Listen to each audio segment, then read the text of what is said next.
vivenciei muitas histórias que se transformaram hoje em mensagem, que abençoam diversas vidas. E aí, cara, eu me lembro como se fosse hoje, minha mãe falou pra mim assim, filho, mamãe tá sentindo um pressentimento ruim e tal. E eu falei que sabe, eu sou o cara, e fui pro baile, cara. Quase morri naquele dia ali, né, porque teve uma operação dentro da comunidade, corre.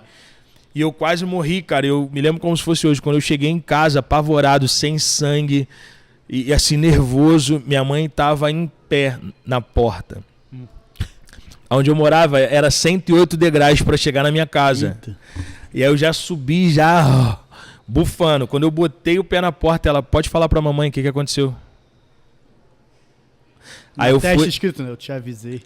Não, aí eu fui comer. Não, melhor é essa.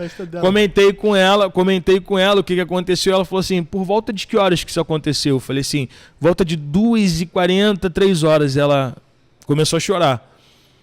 Aí eu, a senhora tá chorando por quê? Ela falou assim, porque Deus me ama muito e te ama muito também.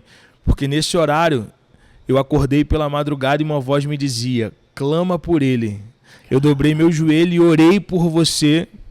E eu não entendi por que eu estava orando pedindo a Deus para te dar livramento. E agora que você chegou, eu entendo. Então assim, você que é mãe, sabe? Você que ama o teu filho, não há autoridade maior do que a oração de um pai e de uma mãe.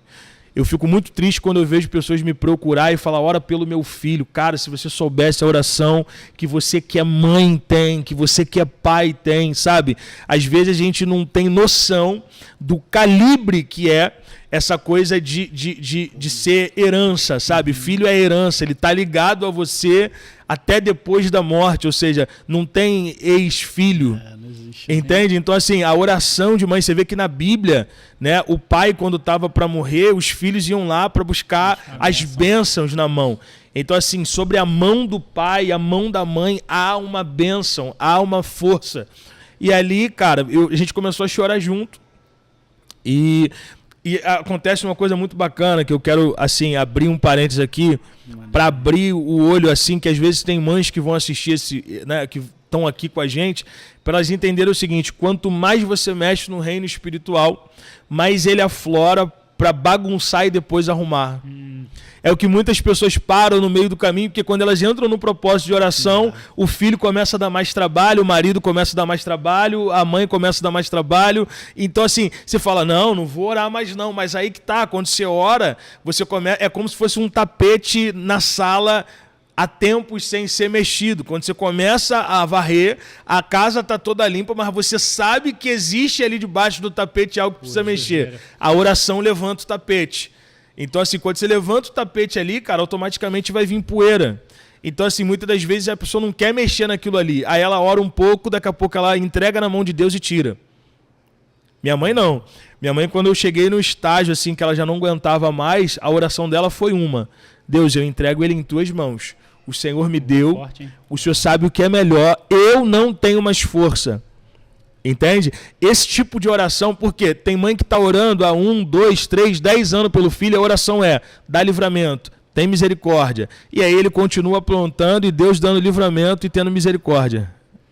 Minha mãe mudou a oração, falou assim, eu não aguento mais. E quando ela fez essa oração, ela falou assim, eu entrego em tuas mãos, ela entregou literalmente. Cara, e quando ela entregou, qualquer lugar que eu ia dava errado. Virou a chave no mundo espiritual. Não, esquece, irmão. Deus falou assim, agora eu vou pegar ele. Agora o sim. quê? Vou puxar a corda de volta. volta. Agora eu pego ele, filho. E aí, o que acontece? Por mais que a pessoa não tenha noção do que é o lado espiritual, algo avisa ela. Esse algo é a alma. Entende? A alma da pessoa sente falta de Deus, cara. A alma da pessoa sabe o endereço de Deus, cara. Então, quando eu me vi encurralado ali no mundo espiritual, com tudo dando errado e vários problemas acontecendo, eu dobrei meu joelho e a minha oração foi, se esse Deus dos crentes é real e existe, muda a minha história. Sozinho? Fez isso sozinho? Sozinho. Por quê? Vamos lá. A pessoa não aceita Jesus na igreja. Ela aceita Jesus em qualquer lugar. Pega essa senha.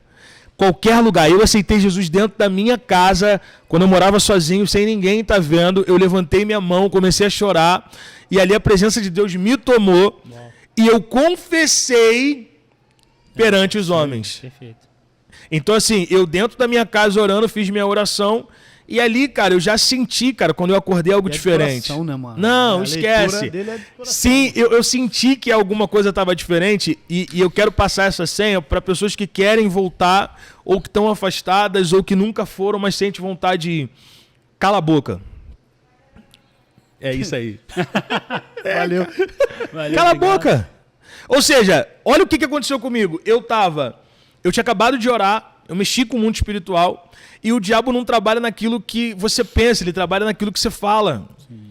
Então, o que aconteceu? Eu queria falar, eu queria contar para minha mãe, queria gritar para todo mundo, eu vou à igreja amanhã. Eu vou! Fazer o CPF, né? Sim! Confissão Pública de Fé. Sim! E aí, cara, foi como se Deus travasse a minha boca para eu não conseguir falar. E aí, como eu não falava, a vontade queimava e crescia dentro de mim, ao ponto do adversário não saber qual era o meu movimento, e sim quando eu já estava dentro. Pegou? Por que tem muita gente que fala, eu vou à igreja e não vai? Porque o adversário pega aquilo que ela falou, ela está fraca espiritualmente, ela ainda não tem força para ter o impulso de romper, e aí o adversário embaralha ela com prazeres da carne. Você fala assim, vou para a igreja, o contatinho que não falava contigo entra em contato. Isso. Oi? O cão pega ele e ela lá, cara, fala, agora! É hora! E aí manda mensagem, e o que acontece? Tira a pessoa do foco. A pessoa gosta de um futebol, o cara vai, vamos pro futebol? Gosta de uma balada? Vamos pra balada? Ou acontece uma briga dentro de casa que desmotiva. Então o que Deus falou, assim, ministrou no meu coração? Fica em silêncio.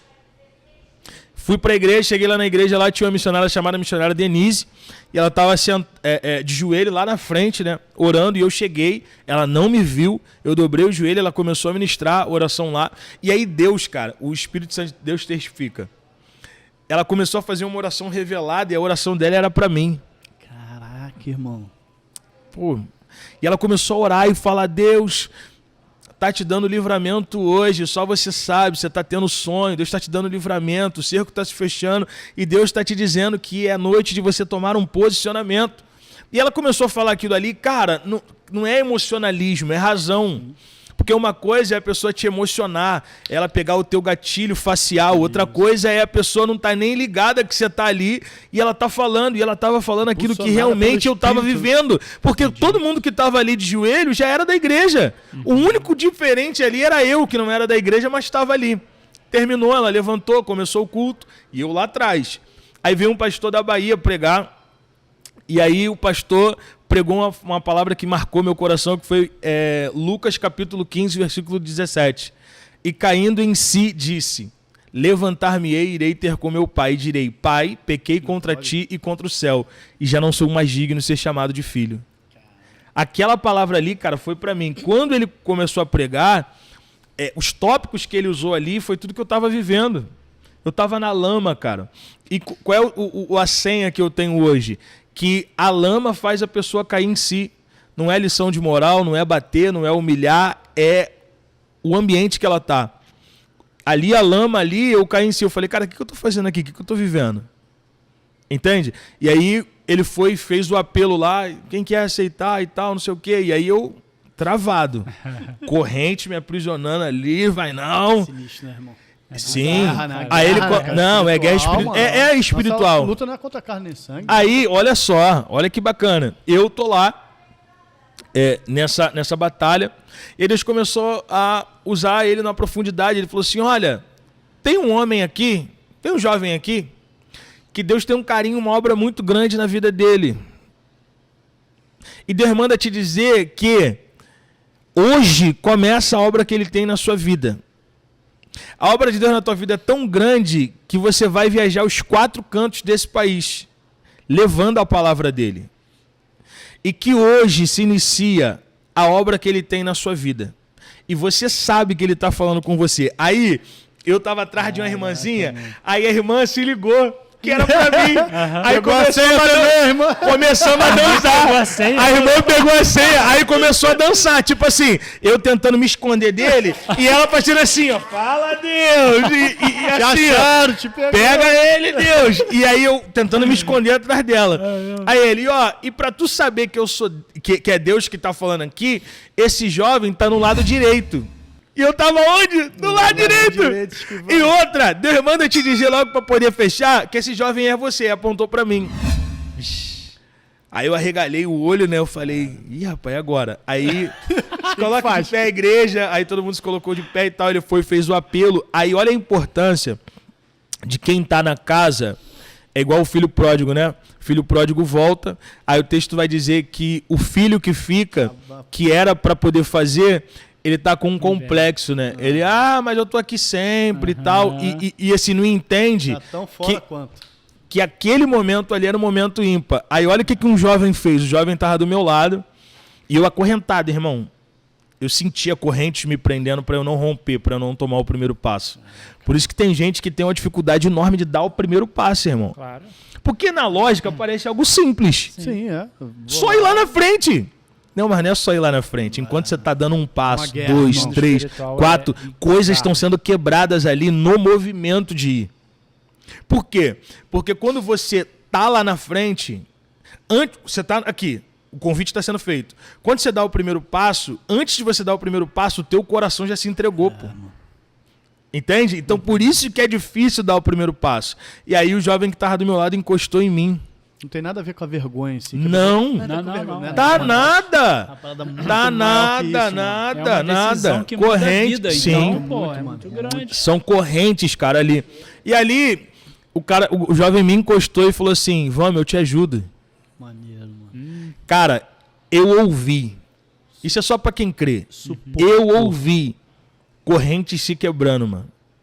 E aí ele me deu a mão, me levou lá na frente, eu dobrei o joelho e aceitei a Cristo. Isso é o suporte do evangelho, irmão. Entende? A importância que você tá num culto, e assim, é porque quando você fica muito tempo dentro de um ambiente, você se acomoda, você se acostuma.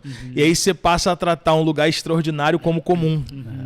Então assim, pra mim aquilo ali era extraordinário. Mas pra quem já tá há mais tempo, mais um culto. Pra mim era o culto. Era o culto que ia mudar a minha história. Você lembra desse cara que te levou? Tipo, lembro, você tem contato? lembro, falo com ele, a gente troca ideia. E aí ele pegou e me levou lá na frente, aceitei a Cristo. E aí fui pra casa, meu irmão, com a sensação assim, eu sou super crente, meu irmão, agora já era. Sim, agora já era, agora ninguém me segura. Aí cheguei em casa e no mesmo dia eu usei crack, pô. Caraca. É, porque o corpo ele continua sedento química, né, da química. E aí, como é que Entrei em transe. Entrei em transe, irmão. Entrei em transe, em guerra. Por quê? Porque na minha cabeça eu falei, meu irmão, eu aceitei Jesus, pô, eu não posso errar mais, pô, eu aceitei ele. A Espírito Santo de Deus ministrou meu coração. Me aceitar não é mudança instantânea. Me aceitar é me convidar para vencer a guerra que você não consegue vencer sozinho. E todo dia. Todo dia, irmão. Quando a pessoa tira isso de dentro dela, ela incha e não cresce. É por isso que você vê muita gente no reino hoje inchada e não crescida, evoluída. E aí, aquilo ali pra mim foi um choque, eu comecei a entrar num conflito muito grande, e aí entra a ação humana. Por quê? As pessoas acham que é só ação divina. Não, tem ação terrena também. E aí o que eu comecei a fazer? Eu comecei a ter alguns hábitos, alguns comportamentos que me fizeram fortalecer aquilo que para mim eu queria. Ou seja, eu queria Jesus. Então, se eu quero Jesus, eu preciso entender que aquele coleguinha que me chama para fumar não é mais colega. Isso aí, mano. Entendi. Eu preciso entender que o bar já não é mais o meu ambiente. Entendeu? Eu preciso entender que o gatilho que eu tenho e que me levava a usar droga, hoje eu tenho que colocar algo em cima desse gatilho para não me render de novo. Porque tem gente que fala, não, aceitou não, irmão. É guerra. É guerra, mano. É guerra.